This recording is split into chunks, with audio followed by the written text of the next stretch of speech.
Hello, fellow Cowboy enthusiasts.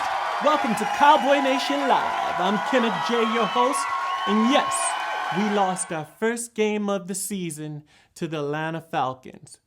The Cowboys played amazing in the first half, but the second half was a different story as we lost not only our lead, but also the drive to seal the victory. The Falcons suffocated the Cowboys' offense when it became clear that offensive coordinator Scott Linehan wasn't going to challenge them with deep throws. The only receiver to catch a pass Sunday was Cole Beasley, who had 4 catches for 49 yards. Now, why is that? Well, we'll get into that right after this, so please stay tuned because you don't want to miss this.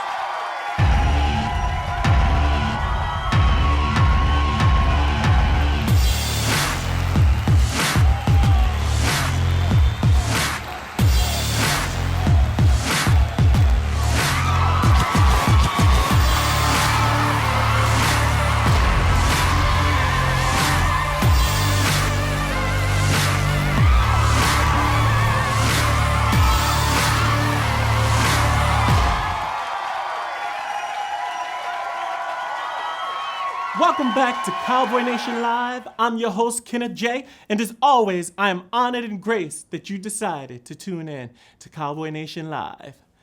Now, Sunday's game was truly a tale of two teams, and I'm talking about the Cowboys' first half team versus the Cowboys' second half team.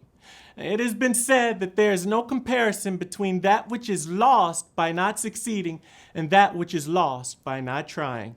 And with that said, the Cowboys' second half play lacked any effort to maintain the 28-17 halftime lead we possessed.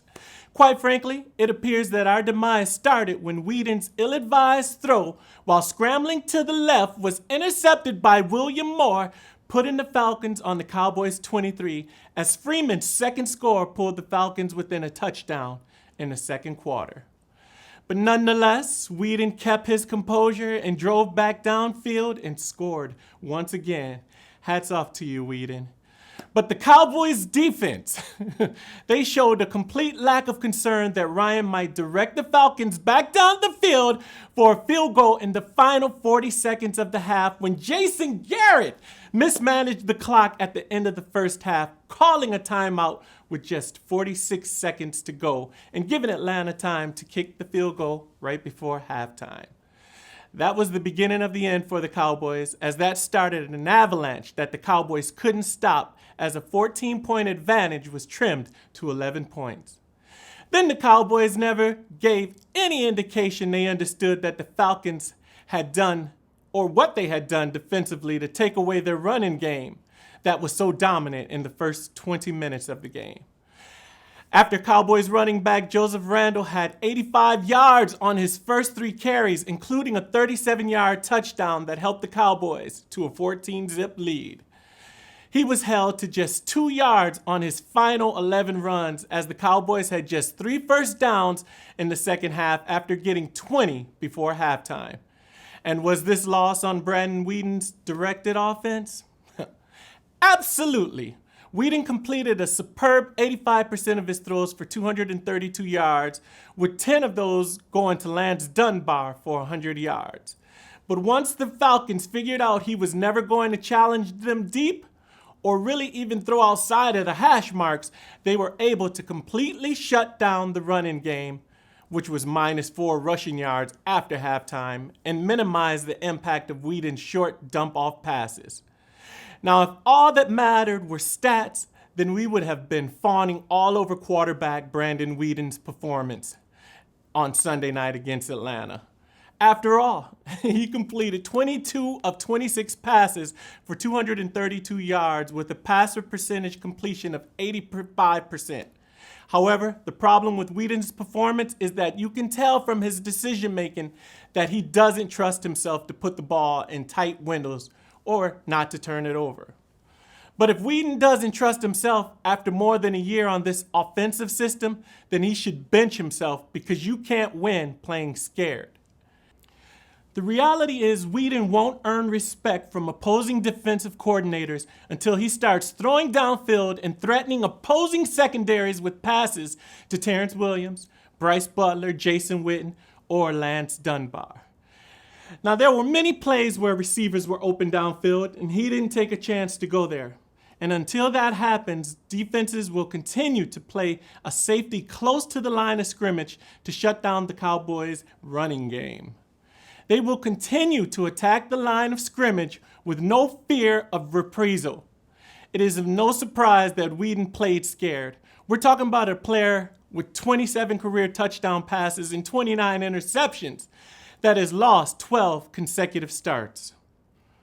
Sports on any level are all about confidence.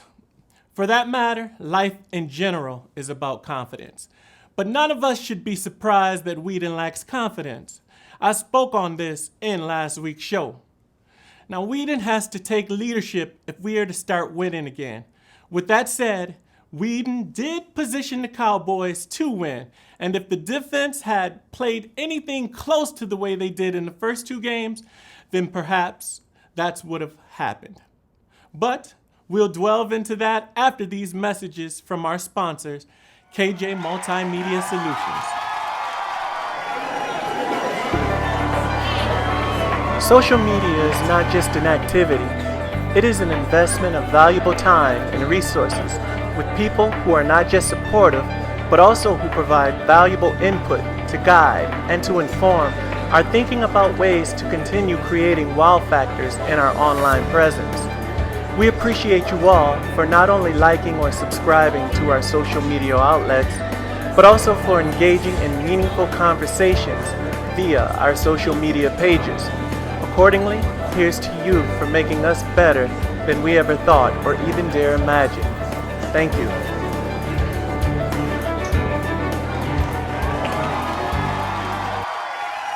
Welcome back to Cowboy Nation Live. Once again, I am Kenneth J. Let's delve into the Cowboys' defensive and special teams units.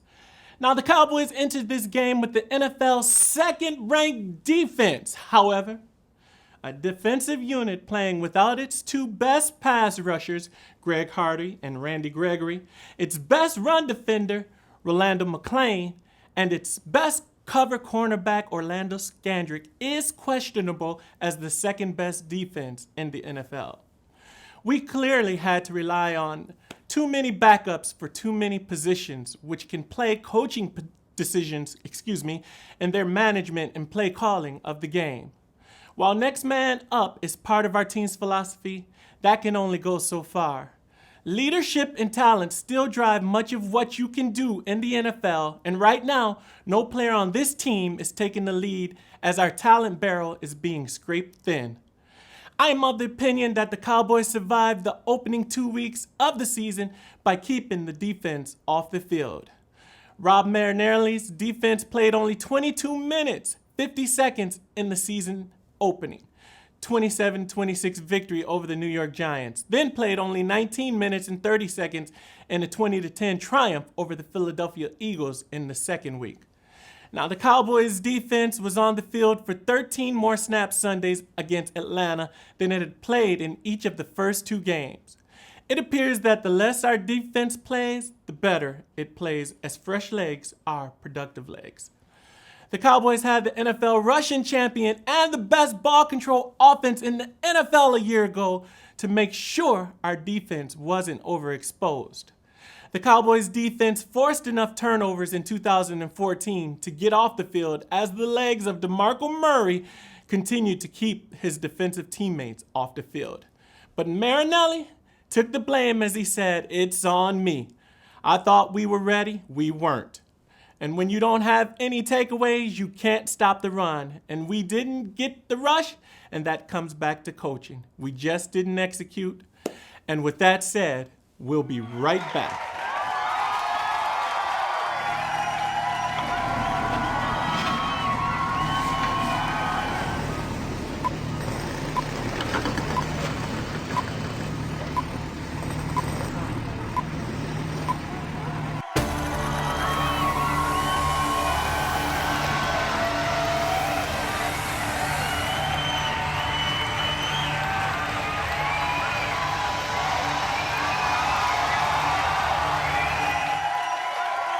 Welcome back to Cowboy Nation Live. Yes, it's me again, Kenneth J. Now, it's been said that the defensive and the offensive linemen control the game. While this is true, as seen in the second half of the Cowboys-Falcons game, our defensive and offensive line played in stark contrast to this. However, the best defense is an executing offense, and quite frankly, we failed to execute offensively in the second half, managing only 3 first downs and 52 yards in the second half. The best way to protect our defense is to run the ball and control the clock. Yet, we ran the ball only 5 times in the second half for -4 yards. While it's been touted that we have the best offensive line in the NFL, we do not live up to that against the Atlanta Falcons. In the first 3 games, our offensive line was penalized 11 times and failed to keep franchise quarterback Tony Romo out of harm's way. Right tackle Doug Free, left tackle Tyron Smith, left guard Mackenzie Bernadou have all been penalized 3 times this season, and right guard Zach Martin has been penalized twice. Add it all up, and that's 75 lost yards in penalties. And that doesn't even count the 4 penalties on tight ends, the 3 false starts by Jason Witten, and the holding call on Jeff Swam. Now, the heart and soul of any good football team is the offensive line. There is no position that requires more discipline or technique than the offensive lineman. Success as an offensive football team hinges on our ability to control the line of scrimmage. Excuse me for that. But to be a good offensive line requires more than just discipline or good blocking technique. It requires pride. Pride in yourself, your group, and your team. A team with pride is a hard team to beat because they're willing to do the little things that most teams aren't willing to do. No detail should ever be overlooked regardless of how minute it may seem. Now, the difference between winning and losing often lies in the failure to do the little things. Not every player can be an all-pro or even starter, but everyone can hustle and hit and be a good team man. And if we want to be considered the best blocking front in the NFL, we must start playing like it very, very soon. We need to win some games in Romo's absence, and it's going to take better blocking to do that. Now, with that said, we invite you to check out Cowboy Nation Live, where you can go to our fan photos page to upload a picture of you or your dog or anything dressed in your favorite Cowboy jersey or memorabilia. And you'll be entered into a drawing to win more Cowboy paraphernalia. Also, look for more Cowboy news and updates on Cowboy Nation Live pages on Facebook, Twitter, YouTube, and Google+. Leave a comment about your thoughts on the Cowboys. Well, in closing, we'd like to thank our sponsor, KJ Multimedia Solutions. And it would be remiss if we didn't thank you, our viewing audience, for tuning in with Cowboy Nation Live. Well, that's our show for this evening, and we look forward to truly seeing you next week as we discuss the Cowboys-Saints game. Until then, good night, everybody.